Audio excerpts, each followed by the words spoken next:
Welcome to Lounging with Laurie, the Sisterhood Collective podcast. If you've ever wondered what small steps can lead to big change, or how to break through challenges to create a fulfilling life, you have come to the right place. I'm Loz, and this podcast is all about real women sharing their stories, sharing their lessons, and the actions that have helped them grow and thrive. With a mix of my own experiences and inspiring conversations with women just like you, we're creating a space where you'll laugh, learn, and leave ready to take action. Let's dive in. This is Lounging with Laurie, the Sisterhood Collective podcast. Have you ever had that moment where you realize you're holding on to something because it's comfortable, but not because it's still the right fit for your future? And so for the past 9 years, Two Brain Business has been an absolute huge part of my journey, first as a client and then as a mentor for 7 years. And it's really shaped me in so many ways. It's given me the tools, the knowledge, and a lot of connections that have really made me the business owner and leader that I am today. And, it's also fueled my passion for helping others. It has given me the opportunity to work with gym owners all across the world from all walks of life. And, that's pretty exciting. And I'm so grateful for all of that. But leaving wasn't something I planned. And in fact, it's really not something I expected. But as I sat down to map out my 2025 vision in January, early January, both my businesses and my personal growth, I had to make sure that I was honest with myself. Right. I realized that while Two Brain has been an incredible chapter in my life and a big one at that, it was time to reallocate my energy. I needed to create space for my own next level. And I mean, if you're in the sisterhood right now, you'll see that we are doing this decluttering month for January. And so that's, really getting rid of things and creating space to grow or to do something else or to add something into your life, or getting rid of all the things that you just maybe don't need for right now. So obviously I had that phone call to let them know, and it was so hard. I felt my heart start to race just that little bit, because it's been my safety net and like my support system and an absolutely massive part of my identity, I guess, for so long now. But as I sit here recording this episode today, I know that stepping away isn't a loss. It's just a shift. Because I still have the relationships, the lessons, and the experience. And while there's always that fear of letting go of, that stability, there's also a massive opportunity just waiting. And that excites me.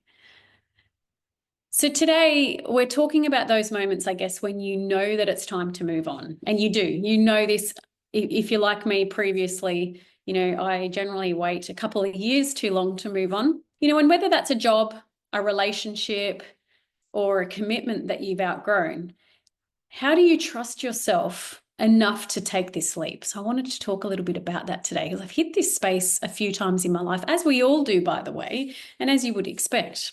And I thought I'd use my Two Brain experience to share kind of how I've come to this decision and how I'm getting through it and everything like that. So the big realization really for me was when I sat down. At the beginning of every year, I do an annual plan. I get my mentees to do this as well. We do it in the sisterhood as well. And either it's an annual plan or a quarterly plan, whatever works for you. It might only be a month. But I was looking at my businesses.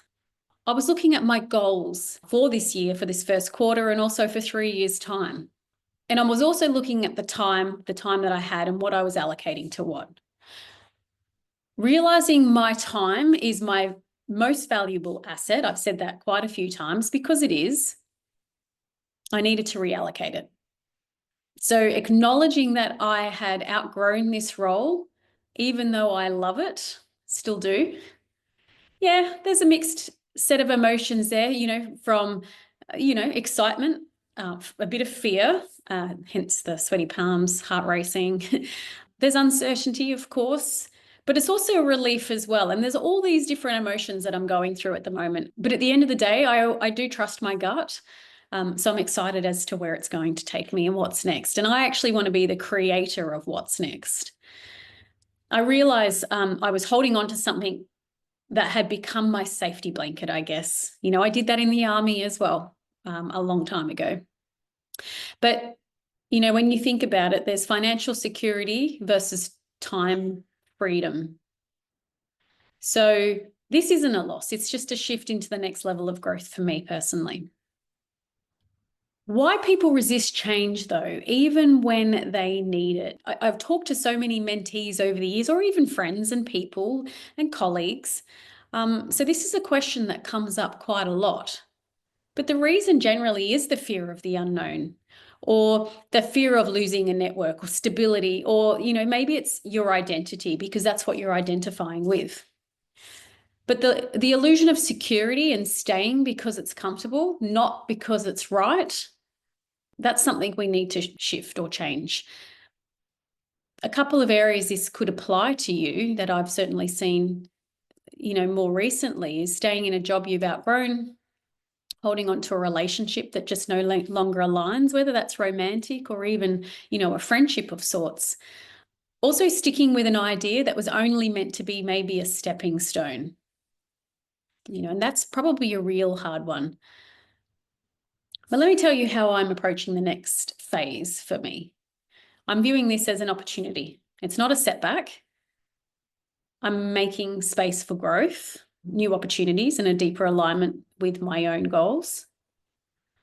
And it's important for me to stay on my path and not get sidetracked by anyone else's dreams and visions and goals. Just staying, and that goes down to me choosing my word as, authenticity this year as well.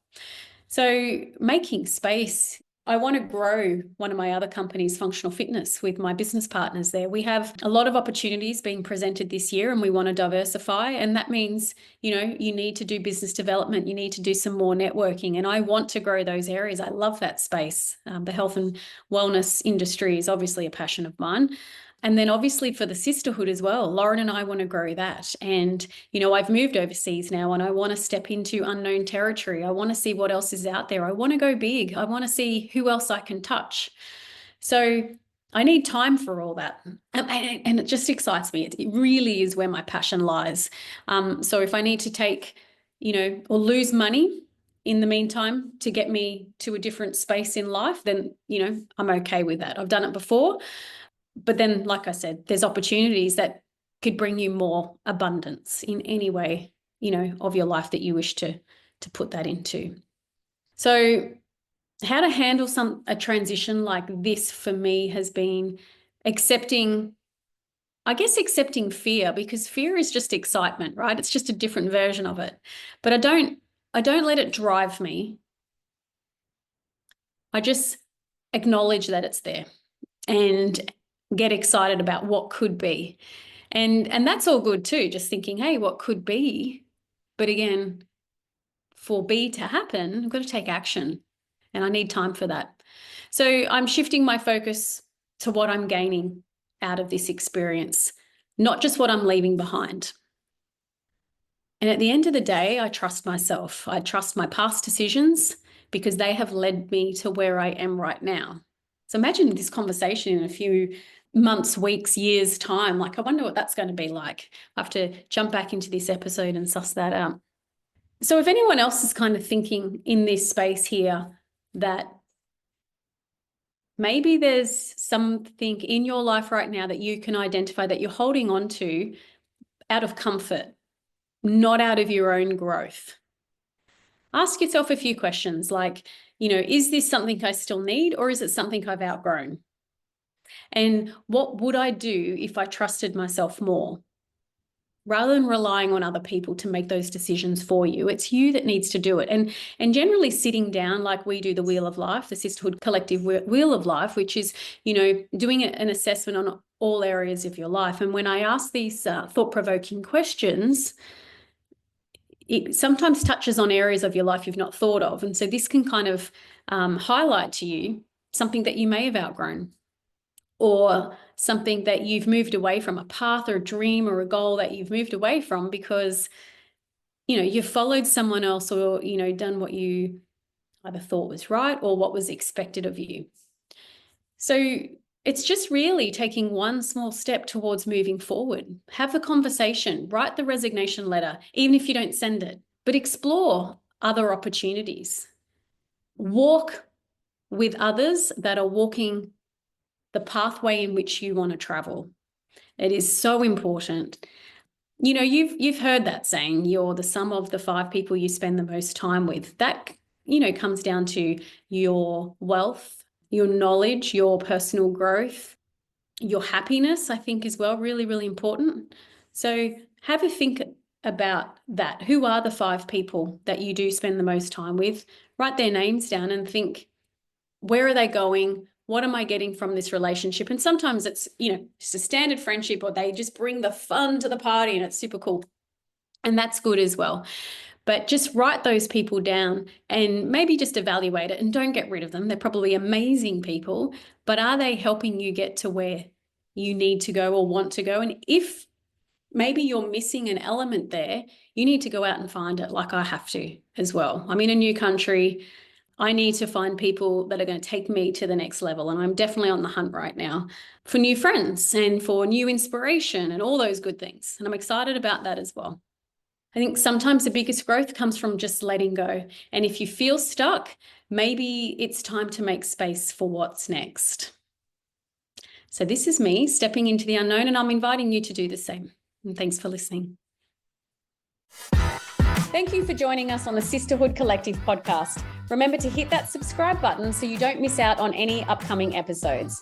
And if you want to be the first to hear what is new at Sisterhood Collective, you can find out more on our Instagram, or you can sign up to receive our weekly newsletter and let the good times continue to roll. Now it's time to turn your clear vision into bold action. I'm Laurie Drummond, your host, and until next time, keep striving to live that best life. Take care, and we'll see you soon.